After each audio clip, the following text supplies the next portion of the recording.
we have Jesus Aguilar versus Mateus Mendonca.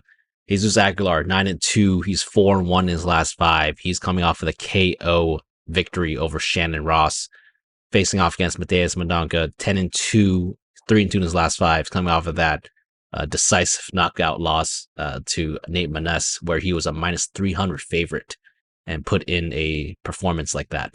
Looking at the odds right now, we have see here. Mateus is actually a minus 150, so he's opened up at a minus 110. Not that much of a line movement there, but I think that it is pretty decent movement. Alex, what do you think about Jesus and Mateus here? Yeah, so I think I'm staying far away from this fight. Gun to my head, I'm choosing Jesus, even with that significant reach disadvantage. I just don't know how you can trust a fighter like Mendonca.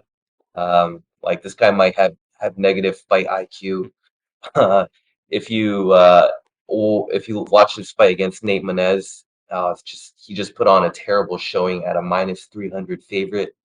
And I just feel like he's prone to gas with his grappling heavy style. Um, I think if you were to just look at danger levels, Mendonca I think is the more dangerous fighter, at least in the early rounds. But yeah, I'm just gonna stay away from this fight. But give me Jesus Aguilar as a pick. Yeah, I actually agree with your points, but I think I'm a little bit more confident in Jesus in this matchup. I think that he has enough grappling and wrestling to really put on that pace on Mateus. Good transition, scrambles well, good sweeps as well. I think he's a good grappler overall. He likes to lock in that guillotine choke. 6 sub wins in his career, 4 via guillotine. His striking could improve, but he likes to move forward and throw to wild power. And you can see that, he did finish a fight with an overhand knockout. So against Shannon Ross. So he does have that power to knock someone out. In his 3 UFC fights, he has shown to be low volume. However, he does have a 63% striking defense, which is pretty good. And he trains in Mexico. It's been there for 6 weeks. So his cardio should all be there. Mateus is a powerful shoot box style fighter. I think that he attacks well at all 3 levels, especially with kicks, smooth combos with punches and kicks. He can be patient or get himself into brawls, which is where I think that he needs to improve upon. I think he needs to just really commit to one game plan. He's been really countered in brawls. I mean, he was just absolutely destroyed by Nate Maness in his last fight on the feet. His grappling, it is pretty decent. He has good takedowns with power.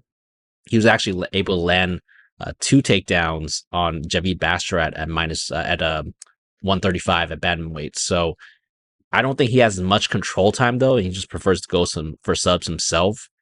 Mateus also arrived in Mexico just 3 days ago, so cardio may be an issue for him. I believe that Jesus will outwork Mateus after a close round 1.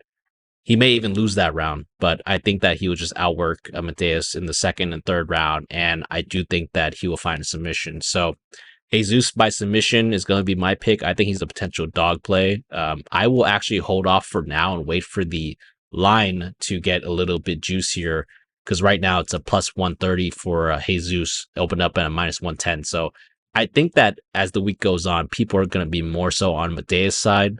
But yeah, I'm looking at that value, and hopefully we'll lock in some good value there.